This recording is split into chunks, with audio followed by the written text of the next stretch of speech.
네, 여러분 안녕하십니까? 12월 22일 네트워크 매거진 시작합니다. 국내에서 가장 긴 인천대교는 인천공항을 가려면 건너야 하는데 요금이 만만치가 않습니다. 지난 18일부터 통행료가 최대 60% 인하되면서 부담이 크게 줄었습니다. 강석 기자의 보도입니다. 송도 국제도시에서 영종도를 잇는 인천대교. 총 길이 21.38km로 국내에서 가장 깁니다.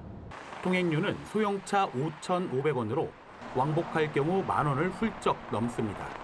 대형차는 25,000원에 달합니다. 벌써 하루만 벌써 한 대여섯 번만 왔다 갔다 해도 돈이 얼마예요. 하지만 지난 18일부터 통행료의 60%가 인하되면서 부담이 크게 줄었습니다. 고립된 섬 주민 같은 그런 부담이 있었는데요. 이제 드디어 자유로운 왕래가 가능해졌다는 점에서 매우 만족하고 있습니다. 인천대교의 통행량은 늘어날 것으로 보입니다. 앞서 2년 전부터 통행료가 싸진 영종대교의 경우 하루 통행량이 약 11만 대에서 13만 대로 20% 이상 늘었습니다. 통행료 낮았다니까 한번 가보자 해서 당연히 일괄 수요가 생기지만 내년 1월 인천과 영종을 잇는 세 번째 다리가 개통하게 되면 주민들의 교통 편의가 한층 증가하게 됩니다. 또 관광객이 늘어나 지역 경제 활성화도 기대됩니다. TV조선 강석입니다. 네, 지방 시군 등에 10만 원을 기부하면 세액공제로 전액을 돌려받는 것에 대해 지역 특산품까지 공짜로 받을 수 있는 제도가 있습니다. 고향사랑 기부제인데요. 여기에 올해 1,000억 원이 모였습니다. 특히 기부금의 전액을 해당 지자체가 쓸 수 있다는 장점 때문에 지자체들이 모금에 총력을 쏟고 있습니다. 김태준 기자가 보도합니다. 싱싱한 완도 전복이 산소와 함께 포장됩니다.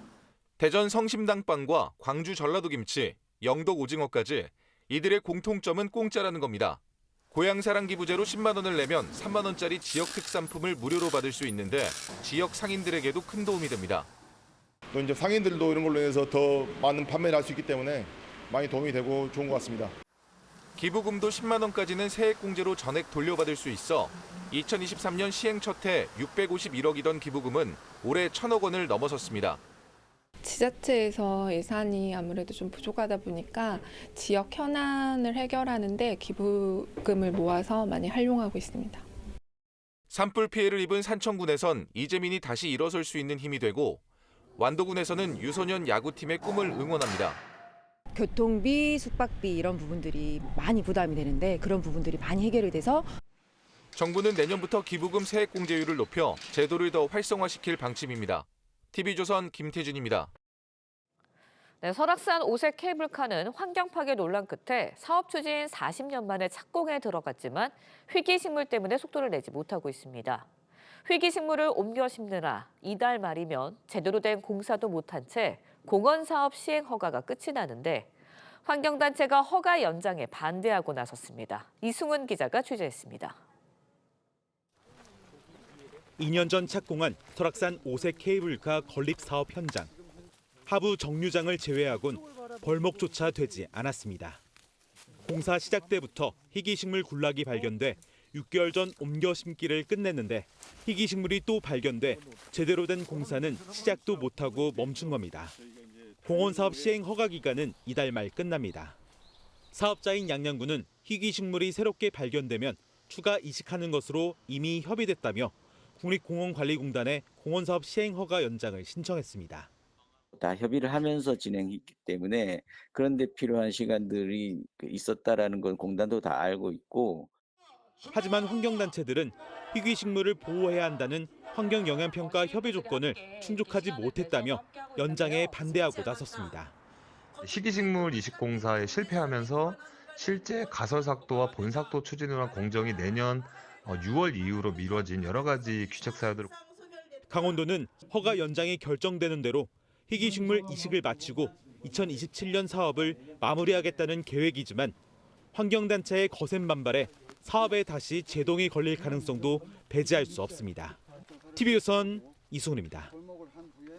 네, 겨울철이면 입맛을 돋우는 제철 해산물 가리비 좋아하시는 분들 많은데요.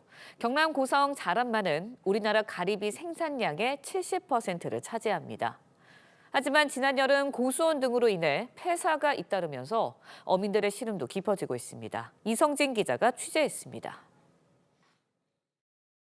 전국 가리비 생산량의 70%를 차지하는 경남 고성 자란만 어민들은 이맘때면 잡아 올린 가리비를 손질하느라 정신이 없었습니다. 그런데 올해는 고수온에 산소 부족 물 덩어리까지 확산되면서 가리비 폐사도 잇따랐습니다.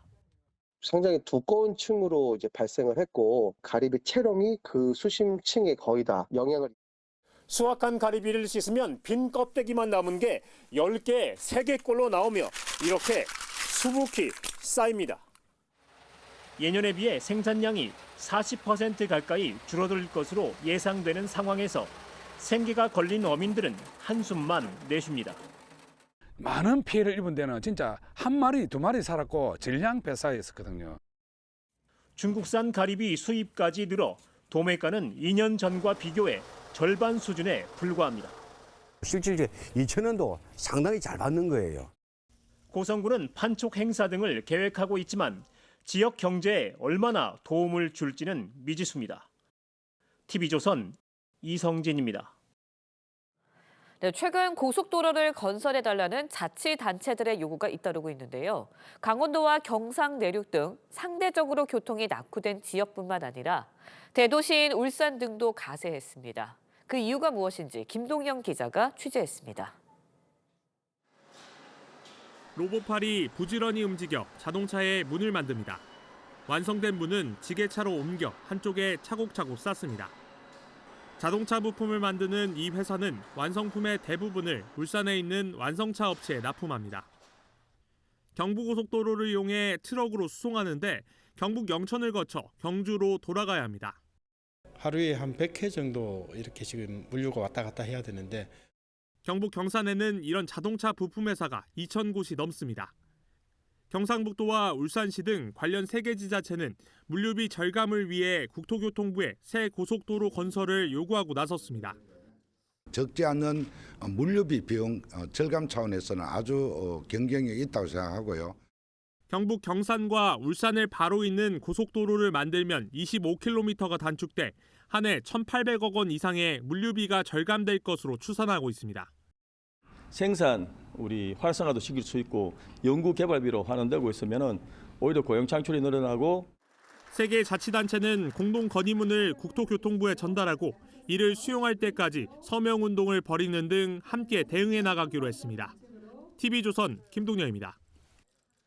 네, 국내 최대 규모의 무역항을 끼고 있는 경기 평택시. 신도시 개발과 미군 부대 이주 등으로 도시 모습이 새롭게 변하고 있습니다. 또 최근에는 삼성전자도 평택 5공장 건설을 다시 추진하겠다고 밝히는 등 개발 호재가 잇따르고 있는데요. 김승돈 기자가 정장선 평택시장을 만나 자세한 이야기 들어봤습니다. 시장님 안녕하십니까? 안녕하십니까? 최근에 삼성이 평택 5공장을 재추진하기로 했습니다. 시로서는 참 반가운 소식일 것 같은데요. 어떻습니까? 지금 가장 평택으로서는 그동안 기다리던 소식이고요. 이건 단순히 평택뿐만 아니라 우리 국민들께서 기다리던 소식일 거라 생각을 하고 있습니다. 그동안 삼성이 반도체가 이제 세계 최고라고 다 생각을 해왔었는데 갑자기 위기 얘기도 나오고 또 공장까지 짓다가 중단하는 처음 초유의 일이 생기다 보니까 걱정들을 엄청나게 했거든요. 또 지역 경제도 굉장히 어려웠었습니다.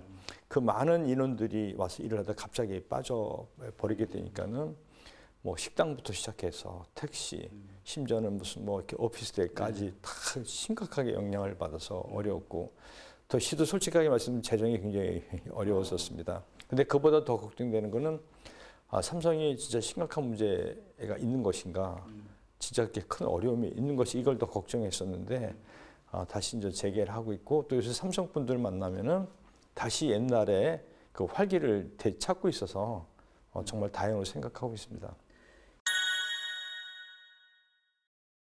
23년에 저희 평택시가 반도체 특화 도시로 지정이 됐습니다. 이제 삼성전자하고 여기 이제 카이스트 대학교가 오도록 되어 있습니다.